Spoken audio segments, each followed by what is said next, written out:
Recording is on. Oh là, il y a de l'écho. Donc bonjour à tous.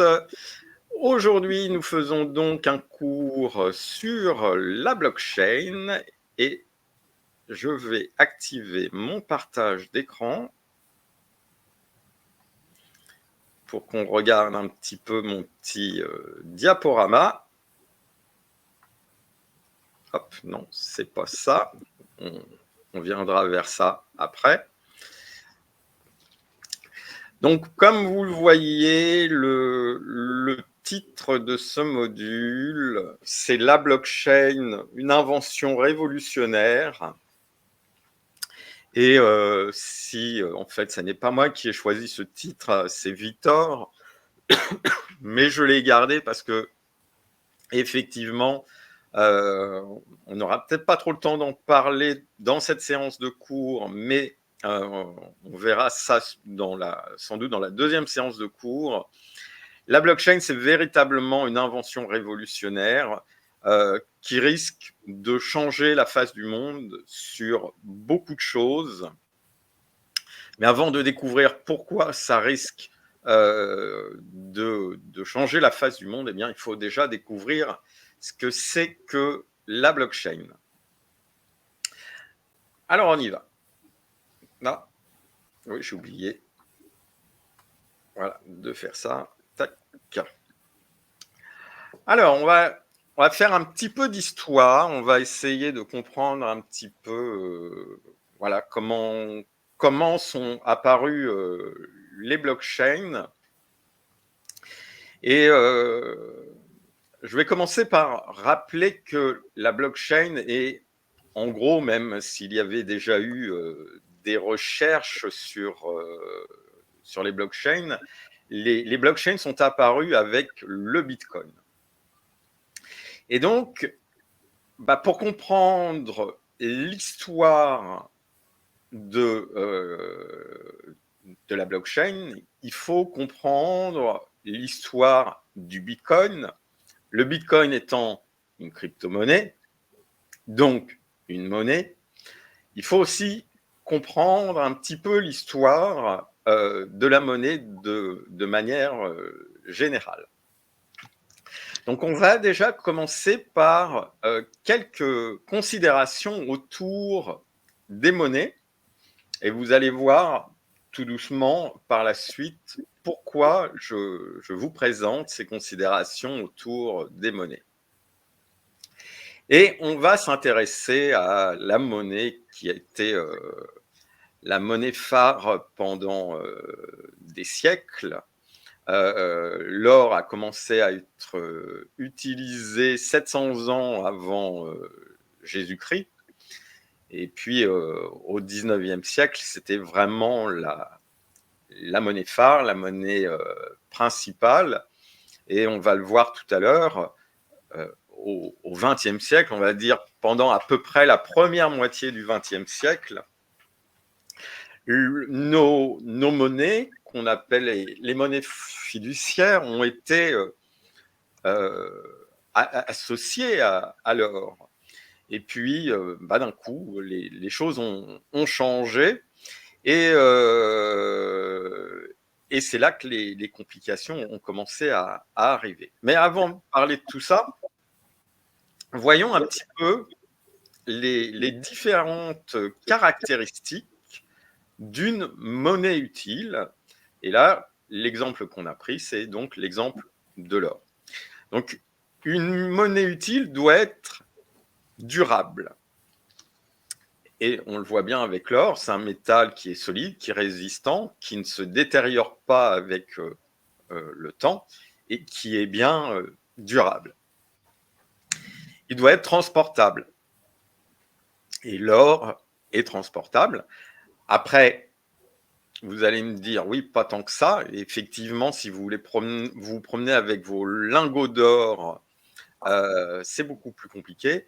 Si vous transportez des pièces d'or, c'est déjà plus simple.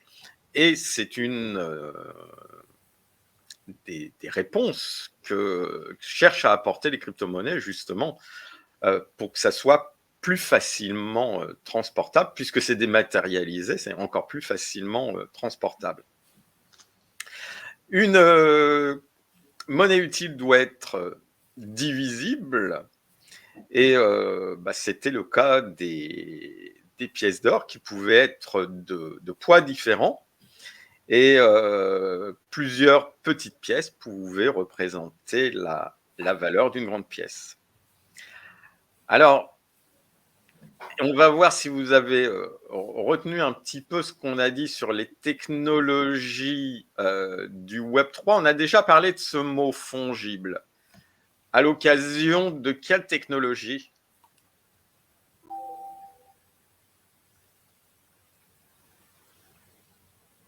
Est-ce que quelqu'un saurait me dire ? Les tokens. Alors, oui, mais plus précisément lesquels ? Les NFT. Exactement, très bien Hélène, les NFT. Rappelez-vous, NFT, ça veut dire non-fungible token, donc token non fongible. Et qu'est-ce que ça veut dire fongible ? On a dit qu'ils ne sont pas fongibles, les NFT, parce qu'ils ne sont pas échangeables, interchangeables. Eh bien, fongible, ça veut dire interchangeable. Et donc, une once d'or est interchangeable avec n'importe quelle autre once d'or. Une autre propriété d'une monnaie utile, c'est d'être rare. Bon, là, je pense que vous savez que l'or est plutôt rare et que ça n'est pas pour rien si ça fait tourner la tête des gens qui ont parfois été prêts à s'entretuer pour réussir à trouver de l'or. Et puis, il faut aussi que une monnaie utile soit reconnue. Et l'or est accepté comme monnaie dans le monde entier. Vous pourriez changer de pays que vous arriveriez assez facilement à écouler votre or. Alors, voyons un petit peu donc pourquoi on parle de l'or, pourquoi on parle des caractéristiques d'une monnaie. Donc, comme je l'ai dit tout à l'heure, l'or a commencé à être utilisé 700 ans avant Jésus-Christ. Et puis, il y a des gens qui s'appellent les Français qui, en fait, sont venus un peu mettre le bazar, puisque les colons français installés au Canada manquaient d'or. Ils se sont dit, tiens, si on imprimait une monnaie au format papier pour pouvoir faire des échanges. Et ça a été le début des monnaies fiduciaires. Et à partir de là, c'est là que beaucoup de choses ont changé. Alors au démarrage, malgré la présence des monnaies fiduciaires qui au fil du temps se sont généralisées, qui ont été de plus en plus développées, qui ont commencé à s'installer un peu dans tous les pays, il y avait encore une forte présence de l'or parce que en 1944 ont été signés les accords de Bretton Woods qui décidaient de l'indexation du dollar sur l'or. Et donc, le dollar était directement indexé à l'or et les autres monnaies étaient, elles, indexées sur le dollar. Donc, les autres monnaies étaient aussi indirectement indexées à l'or puisque le dollar était, lui, directement indexé à l'or. Et puis, en 1971, Parce qu'il y avait des dettes à payer, etc., qui avait besoin d'avoir un peu plus d'argent. Nixon a décidé de la fin de l'indexation du dollar sur l'or. Et là, sur ma diapo, il y a une petite erreur dans la légende. De 1971 à 2008, et puis on peut même aller au-delà, mais là, ce qui nous intéresse, c'est jusqu'à 2008. Il s'en est suivi une série de crises. Donc, on voit 1982, crise de la dette, 1989, début de la crise japonaise, 1992-1993, crise de change en Europe, et puis en 2008, les subprimes et la crise qui s'en est suivie. Et si vous regardez en dessous, vous voyez que 2008, c'est justement là qu'a été créé le Bitcoin. L'idée de Satoshi Nakamoto, alors on reviendra plus sur les séances de questions-réponses, sur le personnage de Satoshi Nakamoto. On verra qu'on ne sait pas qui il est. On a un nom, on ne sait même pas si c'est son vrai nom, si ça n'est qu'un pseudonyme. Mais c'est l'année où Satoshi Nakamoto a donc décidé de créer le Bitcoin pour répondre justement à cette crise, pour tenter de trouver des solutions. Et c'est quelqu'un qui avait une très bonne compréhension de l'argent, de comment l'argent fonctionne, des caractéristiques d'une monnaie utile.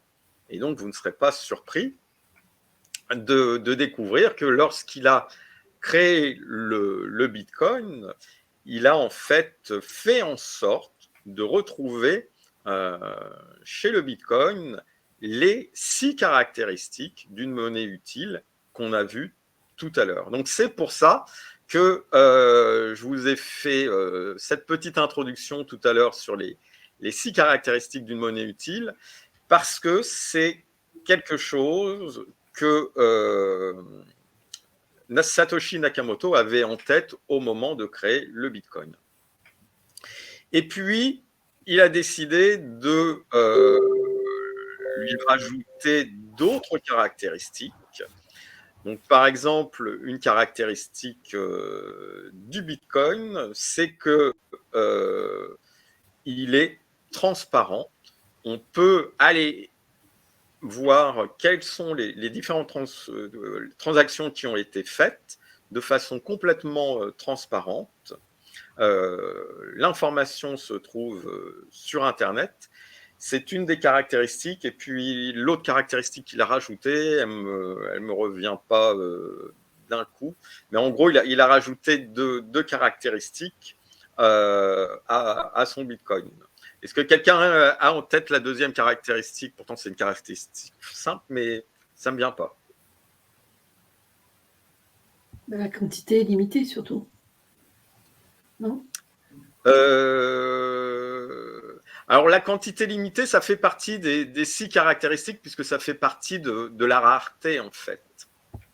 Donc, effectivement, ça a été sa manière de créer de la rareté avec la quantité limitée. Mais il y a une caractéristique supplémentaire qu'il a ajoutée. On pourra regarder tout à l'heure dans mes notes. Alors, autrement, vous avez vu qu'en 1991, eh bien, il y avait déjà eu des premiers travaux sur une blockchain cryptographiquement sécurisée. Mais c'est véritablement en 2008, avec la création du Bitcoin, que la première blockchain est apparue et que la première crypto-monnaie est apparue. Donc, c'est une révolution parce que c'est à la fois la création de la première crypto-monnaie et la création de la première blockchain. Et là, à gauche, on a une citation de Mark Koenigsberg qui dit « La blockchain est la technologie, le Bitcoin est simplement la première manifestation grand public de son potentiel. » Donc ça, c'est vraiment quelque chose qu'il faut garder en tête. Oui, cette crypto-monnaie qu'est le Bitcoin va changer pas mal de choses au niveau monétaire, mais au-delà de ça, ça a été le début de la blockchain et c'est l'autre grande révolution qu'il y a derrière la crypto-monnaie, c'est tout ce que la blockchain va pouvoir apporter dans nos vies.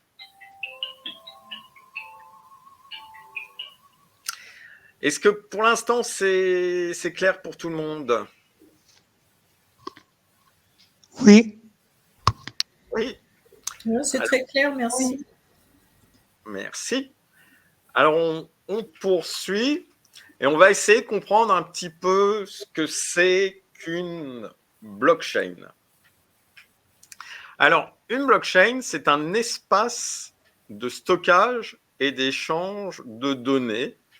On va, à l'intérieur de la blockchain, stocker et transmettre de l'information. Alors, tout type d'information, ça peut être de la valeur, comme c'est le cas lorsqu'on parle de crypto-monnaie, mais ça peut être d'autres types d'informations.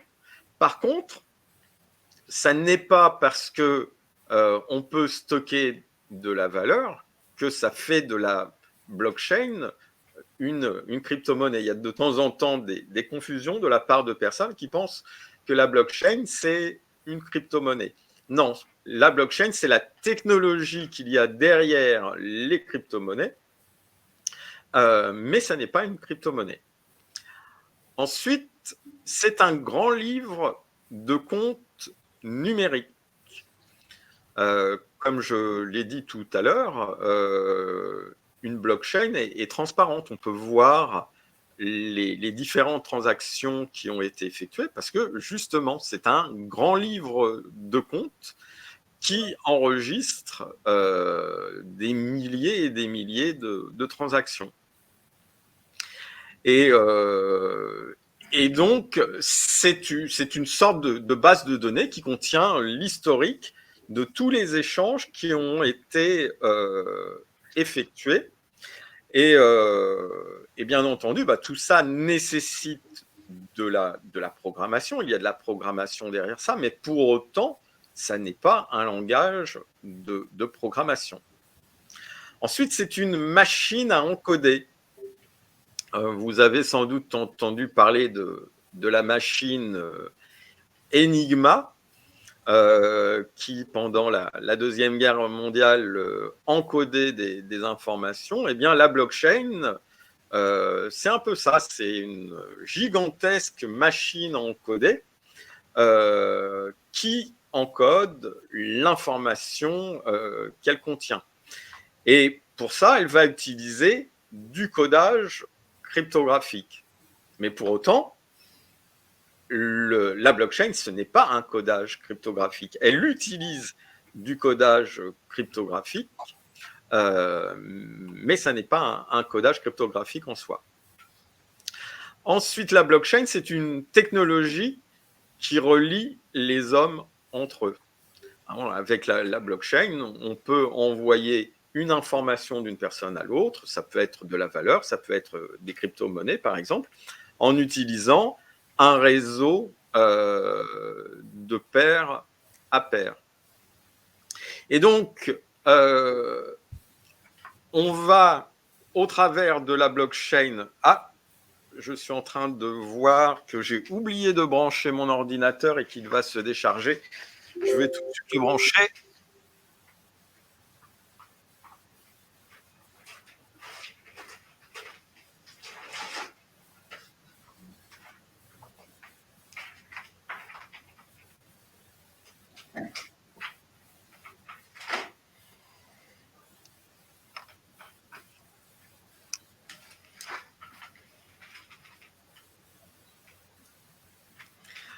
Donc, en fait, ce que j'étais en train de dire, c'est que la blockchain permet d'envoyer de l'information entre des personnes, mais le but de la blockchain, ça n'est pas de créer de l'information.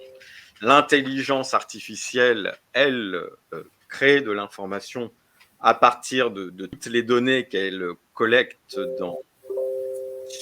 sur le net, mais ça n'est pas du tout le but de la blockchain. Et donc, c'est faux de penser que la blockchain est une intelligence artificielle, et ça fait partie des préjugés qu'on peut parfois entendre sur la blockchain. Est-ce que tout ça est clair? Pour l'instant, oui. Ok. Alors, on va aller vers... Ça devient un peu plus technique, effectivement, mais tu expliques super bien et la slide est très bien faite pour qu'on puisse bien comprendre. Merci. Bon, bah, tant mieux, c'est le but. Alors, justement, parce que ça va devenir de plus en plus technique, je vous propose un petit glossaire de la blockchain, parce que si je ne vous présente pas ce glossaire, eh bien, vous n'allez rien comprendre à la suite. Donc, on va essayer de comprendre ce que veulent dire un certain nombre de mots qui sont du vocabulaire courant dans le monde de la blockchain. Alors, on va commencer, on ne va pas prendre les choses dans l'ordre, on va commencer par le deuxième mot, le mot blockchain, parce qu'il se compose en fait de deux mots. Il s'utilise du mot block et du mot chain. Donc block en anglais, c'est un bloc, il y a juste l'orthographe qui change, et chain, c'est une chaîne, là aussi l'orthographe change, donc ça veut dire chaîne de blocs. Donc, en fait, ce sont des blocs qui sont mis bout à bout de façon à former une chaîne de blocs.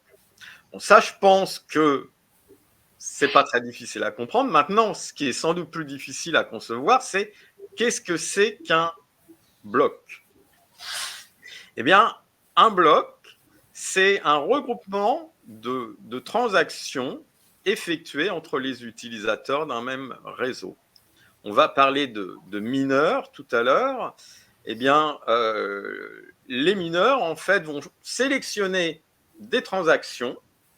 Ils vont les regrouper entre elles et ça va former ce qu'on appelle un bloc. Là, on a un exemple. On voit par exemple bloc 46, transaction 92, 93, 94, 95. On a rassemblé des transactions et c'est ce qui forme un bloc. Alors maintenant, la blockchain, ce serait un petit peu un grand bazar s'il n'y avait pas un minimum de règles. Il faut qu'il y ait des règles, et c'est là qu'intervient la notion de protocole. Le protocole, c'est l'ensemble des règles qui régissent une blockchain et des actions qu'une blockchain peut effectuer. Donc, c'est les protocoles qui vont définir toutes les règles qu'il y a derrière les blockchains. Alors, chaque bloc doit être horodaté. Donc, on doit savoir à quelle heure et quel est le jour aussi où il a été créé. Donc, c'est l'horodatage. Et donc, on voit sur l'image à côté, donc on a notre bloc qui se trouve horodaté. Le bloc en question date du 11 avril de 2018 à 20h. Alors maintenant, on va parler du hash. Le hash, c'est un identifiant en fait. de la même manière que voilà, sur les articles, sur les produits, on a souvent des codes barres qui permettent de reconnaître le produit et d'associer un prix. Eh bien, le hash, c'est aussi un identifiant. Un identifiant qui prend la forme d'une courte suite binaire. Donc là, on ne voit pas la suite binaire, puisque sur l'exemple qu'on a ici, c'est représenté sous forme de chiffres et de lettres. Mais c'est normalement une courte suite binaire. Et le hash présente les caractéristiques de relier les blocs entre eux. Alors, je vais passer à ce document-là pour expliquer ça. Donc, regardez bien, dans un bloc, qu'est-ce qu'on trouve? On trouve différentes transactions, on trouve le raw datage, comme on l'a dit, on trouve le hash du bloc précédent et le hash du bloc en question, donc le hash du bloc 90, hein, ce hash-là, c'est le bloc précédent, c'est donc le bloc 89. Le hash du bloc 90 va tenir compte de toutes ces informations-là, y compris du hash du bloc précédent. Et c'est pour ça que les blocs sont reliés par leur hash, parce qu'on retrouve à chaque fois le hash du bloc précédent. Dans le bloc 91, vous voyez qu'on retrouve le même hash qu'ici. Et le hash du bloc 91 est calculé en fonction de toutes les données qui sont ici, y compris du hash du bloc précédent. Qu'est-ce que ça veut dire? Eh bien, ça veut dire que si on fait une modification sur un bloc, comme on le voit ici, on a fait une toute petite modification, on a remplacé B par D. Bien déjà, ça n'est pas une toute petite modification qu'il va y avoir dans le hash. Le hash va être complètement recalculé et va être totalement différent. Comme vous pouvez voir, le nouveau hash ne ressemble pas du tout au précédent. Et ça veut dire que, pour le coup, dans le bloc suivant, on va changer le numéro on va changer le hash. Mais comme à chaque fois, le hash du bloc en question tient compte du hash du bloc précédent, ça veut dire que là aussi, il va falloir changer ce hash-là. Et c'est pour ça que la blockchain est assez inviolable, parce que pour faire la moindre modification, une toute petite modification entraînerait de grosses modifications en profondeur. Donc on ne peut pas comme ça simplement faire une toute petite modification dans une blockchain. Si on veut apporter une modification à une blockchain, en fait, il faut tout modifier.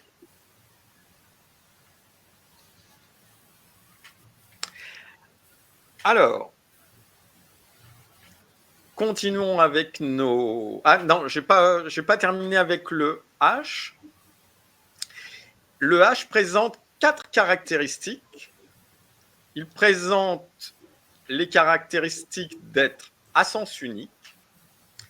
Qu'est-ce que ça veut dire? Ça veut dire que à partir d'un certain nombre de données, avec les machines appropriées, c'est assez facile Bon, c'est très relatif, hein, il faut s'y connaître, mais pour quelqu'un qui s'y connaît, c'est assez facile de trouver un hash avec l'équipement approprié. Mais par contre, à partir d'un hash, c'est très difficile, voire même impossible, de retrouver les données qu'il y a derrière. Ensuite, un hash est unique. La probabilité de tomber 2 fois sur le même hash est quasi nulle. Ensuite, il est imprédictible. Comme on l'a dit, si on fait une petite modification, eh bien, on ne peut pas se dire « Ah ben voilà, j'ai modifié ça, donc il y a juste tel truc qui va être modifié dans le hash. » Non, le hash va être totalement modifié, donc c'est impossible de prévoir quel sera le hash si on apporte la moindre modification. Et il est interdépendant parce que un hash dépend du hash précédent, et c'est ce qu'on veut dire ici par interdépendant. Parlons maintenant des mineurs. Donc les mineurs, ce sont les opérateurs d'une blockchain qui sélectionnent des transactions et qui participent à leur validation. Donc, on va parler plus en détail sur la diapo suivante de ce que sont les mineurs. Et les nœuds, ce sont des appareils spécifiques qui exécutent un protocole de la blockchain.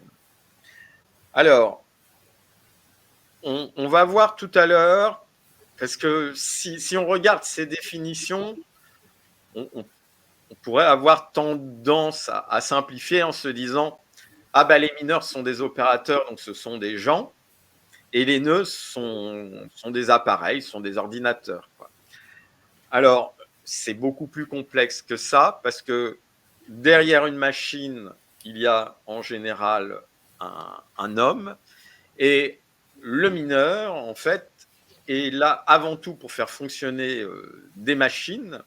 Donc, derrière l'homme, il y a aussi des machines. Donc, quand on parle de mineur ou de nœud, on parle vraiment d'un dispositif où l'homme et la machine sont en parfaite synergie. Donc, il ne faut pas penser que les mineurs, ce sont des gens, les nœuds, ce sont des machines. On va voir avec la prochaine diapo, quelle est la différence entre un nœud et un mineur. Alors maintenant, voyons un petit peu comment fonctionne une blockchain. Alors, des blockchains, il y en a plein. Il y a plein de blockchains différentes qui ont toutes une manière de fonctionner différente. Donc là, on va prendre un exemple, et c'est celui du Bitcoin. Donc, il ne faut pas vous dire que toutes les blockchains fonctionnent exactement de la même manière. Elles ont toutes leurs différences, mais il y a aussi des points communs. Donc, au travers de cet exemple, vous allez avoir une idée générale de comment ça fonctionne. Mais après, si vous voulez vous intéresser au fonctionnement de telle blockchain, eh bien, ce sera des recherches spécifiques qu'il faudra faire pour chacune des blockchains qui vous intéressent. Donc, comme on voit ici, on voit un ordinateur avec A, B et une flèche entre les deux. On va prendre l'exemple d'une transaction en Bitcoin. On a un utilisateur A qui veut envoyer du Bitcoin à un utilisateur B. Et pour qu'une transaction s'opère, eh bien, il va falloir qu'il y ait l'intervention de deux acteurs, les nœuds et les mineurs dont on vient de parler. Donc, les nœuds, on les a ici. Donc, comme on l'a dit, hein, ce sont des ordinateurs qui sont interconnectés, mais il y a des hommes derrière, bien entendu. Et donc, ce sont les nœuds qui vont diffuser, valider et stocker les transactions de la blockchain. En fait, ils veillent à la bonne distribution des transactions et ils rendent la blockchain incorruptible. Alors, je vais donner une image parce que parfois, c'est un peu difficile de comprendre des choses aussi abstraites sans image. J'ai envie de dire que ce sont plus ou moins les gendarmes de la blockchain. Ce sont les nœuds qui vont permettre que la blockchain soit incorruptible. Ensuite, on a les mineurs. Eux, ils vont s'assurer de la validité des transactions qu'ils reçoivent en temps réel. C'est-à-dire, est-ce qu'il n'y a pas, par exemple, 2 fois la même dépense? Ou bien, ils vont aussi s'assurer que les personnes qui ont fait une transaction ont effectivement les fonds et que la transaction est bien valide. Ils vont aussi vérifier que la signature électronique des émetteurs de ces transactions est bien valide. Et puis, ils vont sélectionner des transactions qui vont être codées. Hein. Je vous rappelle que la blockchain, c'est aussi une gigantesque machine à encoder. Et ils vont les regrouper au sein d'un bloc. Donc, ce sont les mineurs qui font ce travail de regrouper les transactions au sein d'un bloc. Autrement dit, les mineurs, ce sont eux qui construisent la blockchain. Donc, tandis que les nœuds sont les gendarmes de la blockchain, on pourrait dire que les mineurs en sont les bâtisseurs. Ils vont bâtir la blockchain pierre après pierre, comme on construit une maison pierre après pierre, sauf que dans l'univers de la blockchain, les pierres, ce sont les blocs. Est-ce que jusqu'ici, c'est clair ?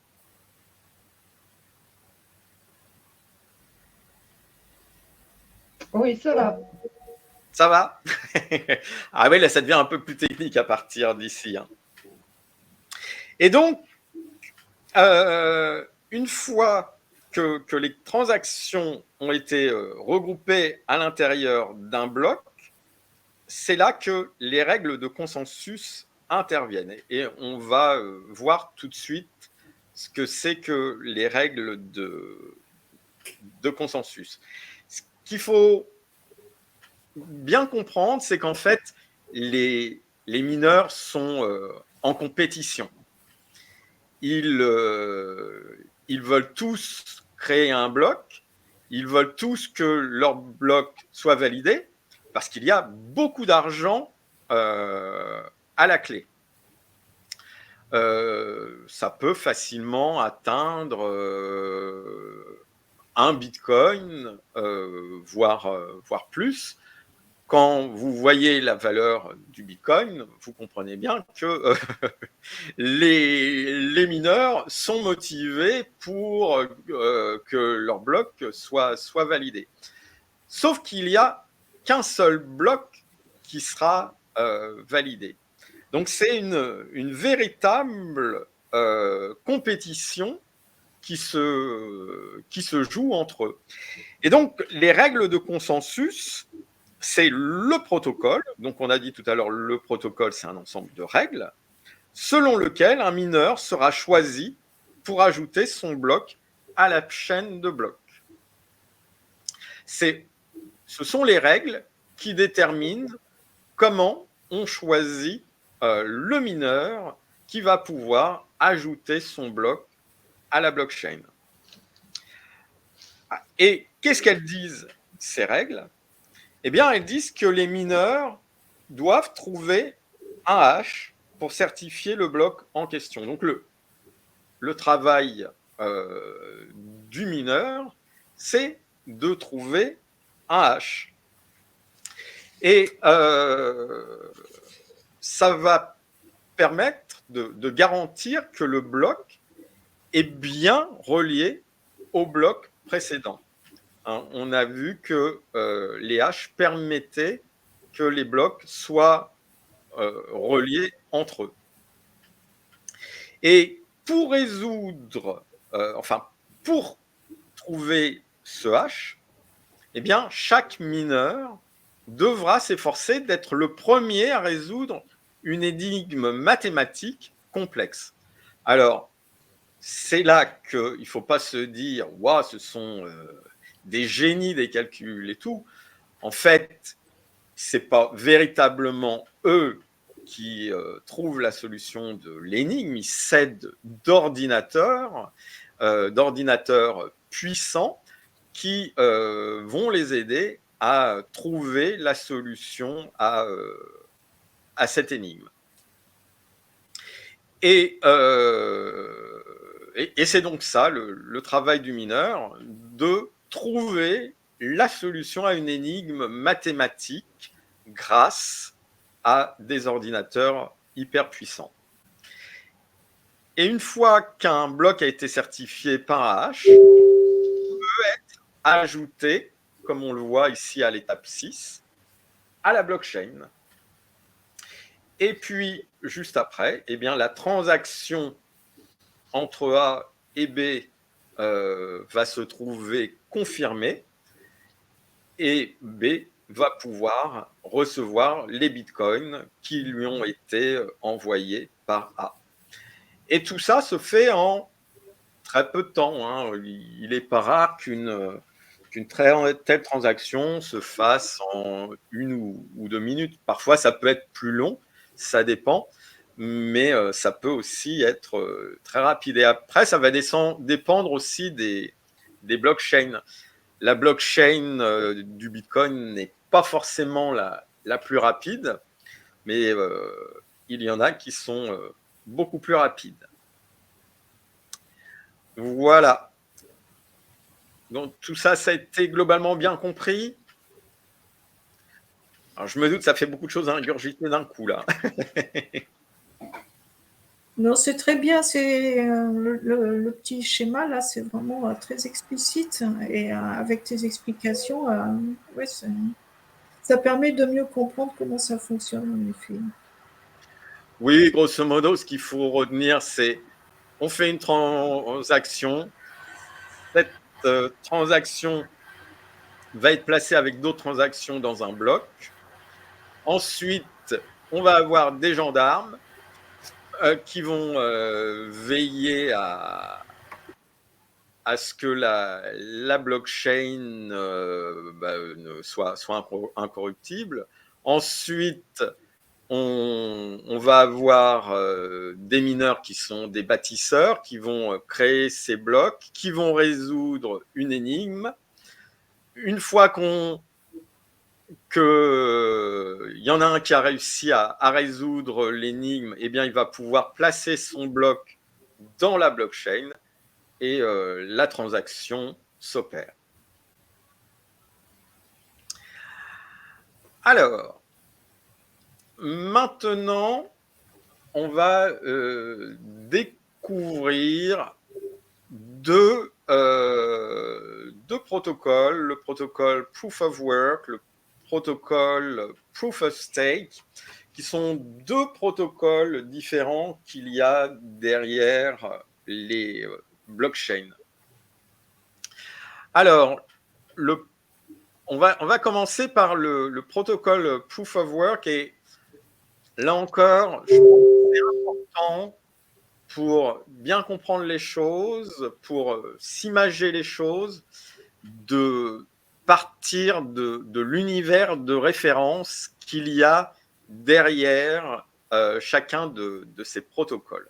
Donc, proof of work, ça veut dire preuve de travail. On va voir tout à l'heure pourquoi on l'appelle le protocole preuve de travail. Alors, quelle blockchain utilise le protocole proof of work? Bitcoin, Litecoin et Bitcoin Cash. Mais on a encore d'autres. Notre ami Cédric Charles serait ici, il nous parlerait de Minima, par exemple, qui utilise aussi la Proof of Work, qui est une blockchain moins connue, mais prometteuse. Et donc, on appelle la personne qui ajoute un bloc à la chaîne un miner en anglais ou mineur en français. Et ici, on se réfère donc au mining, c'est-à-dire à l'exploitation minière et plus précisément à l'exploitation aurifère, à l'exploitation de l'or. Donc, qu'est-ce qui est exigé du mineur? Eh bien, on exige de lui qu'il fournisse la preuve qu'il a effectué un travail. D'où le nom de preuve de travail, proof of work. Il faut que le mineur fournisse la preuve d'un travail. Et en quoi consiste son travail? Eh bien, on l'a dit tout à l'heure, son travail consiste à résoudre un puzzle cryptographique nécessitant l'utilisation d'énergie. Pourquoi nécessitant l'utilisation d'énergie? Parce qu'on a dit qu'il faut avoir des ordinateurs hyper puissants pour résoudre ce puzzle cryptographique. Et c'est pour ça qu'on va utiliser beaucoup d'énergie. Ah, je suis en train de voir que là, il y a eu une erreur. Donc, comment s'y prendre? Eh bien, en fait, il faut être le premier à résoudre cette énigme. Et une fois que on a résolu l'énigme, il faut publier, il faut soumettre la solution de l'énigme aux autres pour qu'il y ait un accord, un consensus, pour que tout le monde,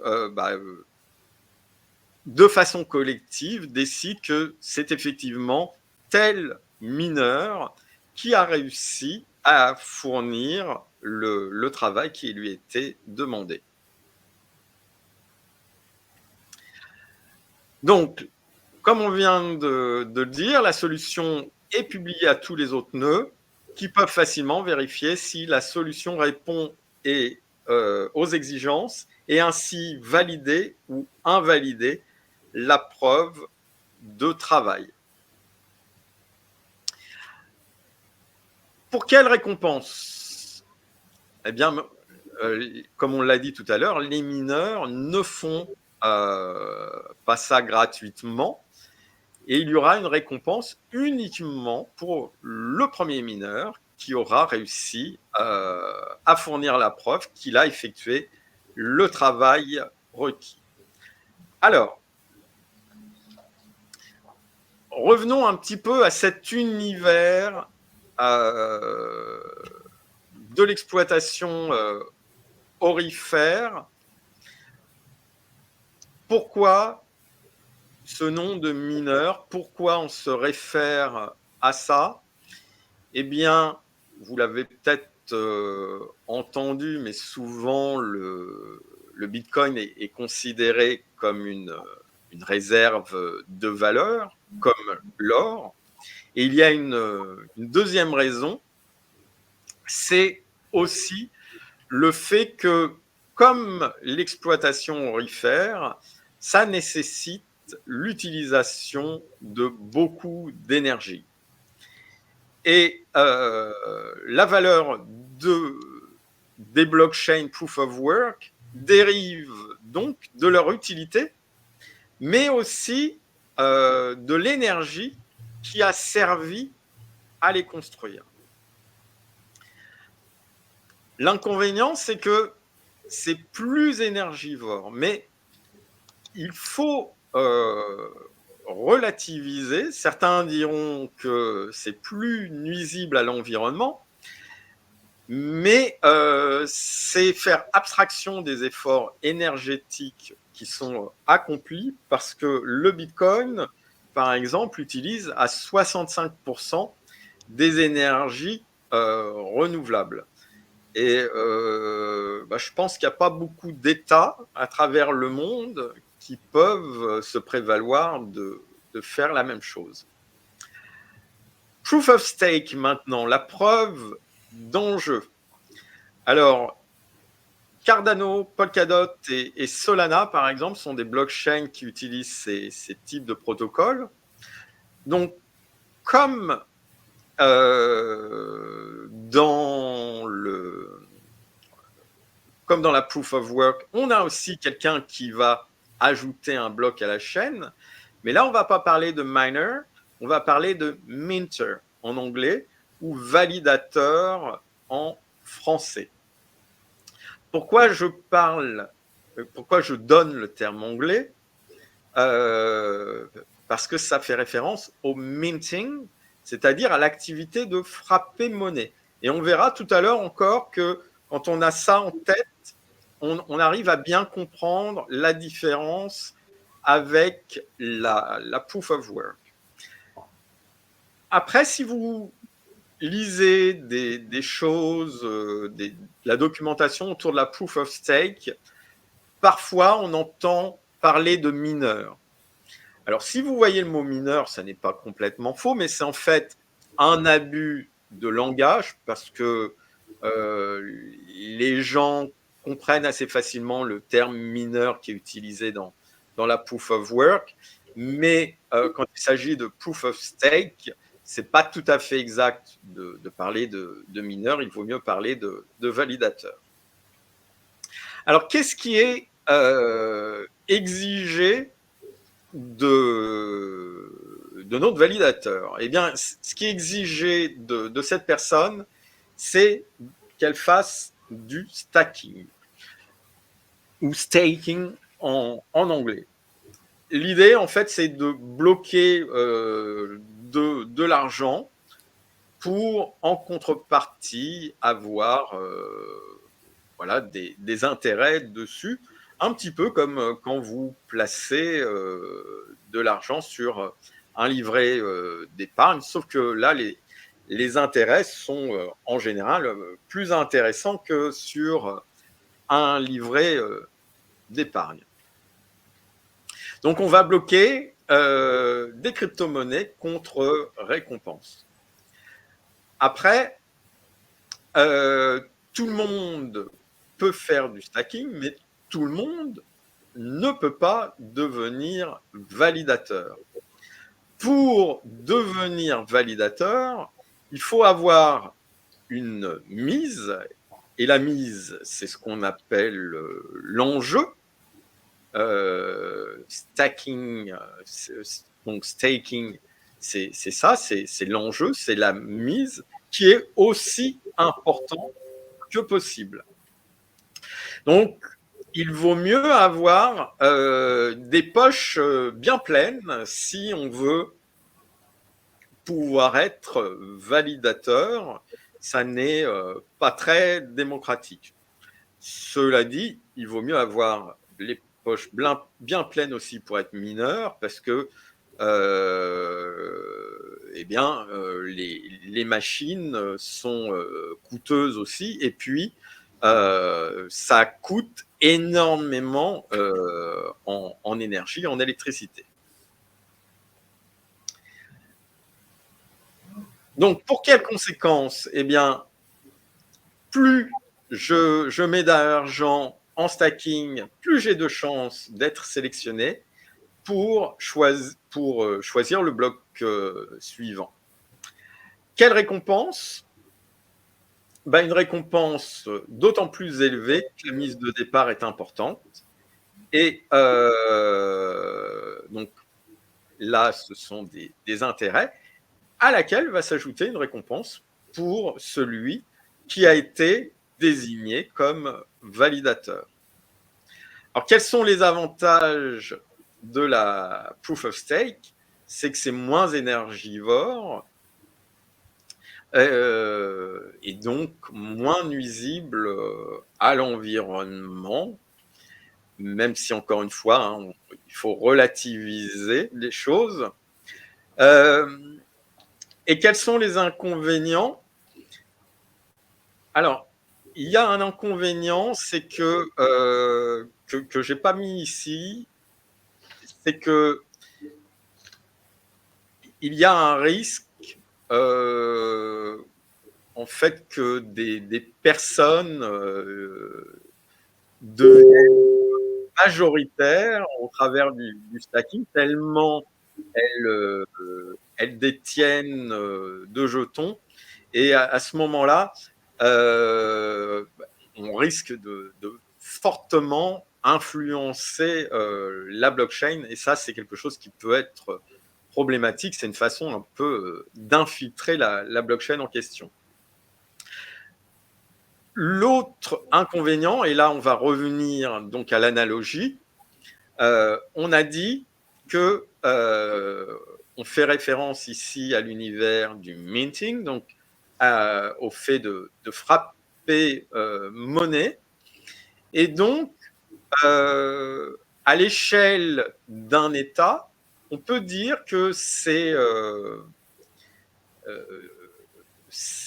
blockchains émettent des crypto-monnaies qui sont assez analogues à des monnaies, ou à l'échelle des entreprises qui sont assez analogues à des actions boursières, parce qu'elles sont soutenues par leur crypto-monnaie, et cette crypto-monnaie n'a de valeur que si la blockchain conserve son utilité. Imaginons qu'une blockchain plus performante, plus rapide, voit le jour, eh bien, le risque, c'est que pour le coup, la crypto-monnaie perde de sa valeur. Donc ça, c'est un inconvénient de la Proof of Stake.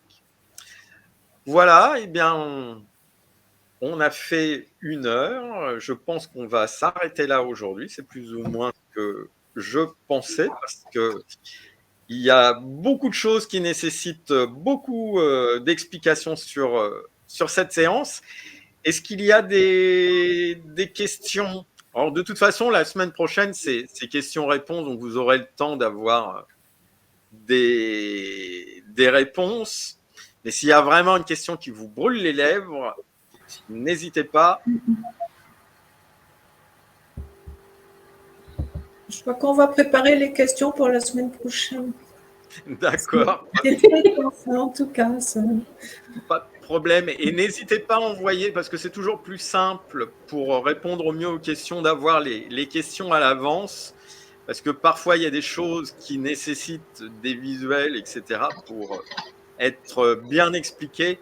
Donc, n'hésitez pas à m'envoyer vos questions à l'avance sur le groupe Telegram, de façon à ce que je puisse y répondre au mieux.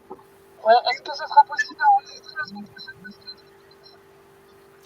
Alors, je n'entends pas très bien, mais oui, ce sera possible d'enregistrer la semaine prochaine. Il n'y a aucun souci. Ok, super. Super. Et s'il y a des questions, on les enverra. D'accord, pas de problème. Est-ce que les PDF sont disponibles? Les PDF, je peux les envoyer. Donc vous voyez, il faut encore les reprendre. Il y a 2-3 choses qui ne vont pas, mais je peux déjà vous envoyer ces versions-là, même si ce n'est pas la version finale. Il n'y a pas de problème, je peux les mettre sur le groupe. D'accord. Merci, Grégory. Merci beaucoup, Grégory. Merci Grégory. Merci. Pas de rien. Merci. Belle journée, merci. Très bonne fin de journée. Allez, au Bonne revoir. journée, bye bye. Bonne fin de Bonne journée à toutes et journée tous. à tous. Ciao. Bonne journée, au revoir. Au revoir.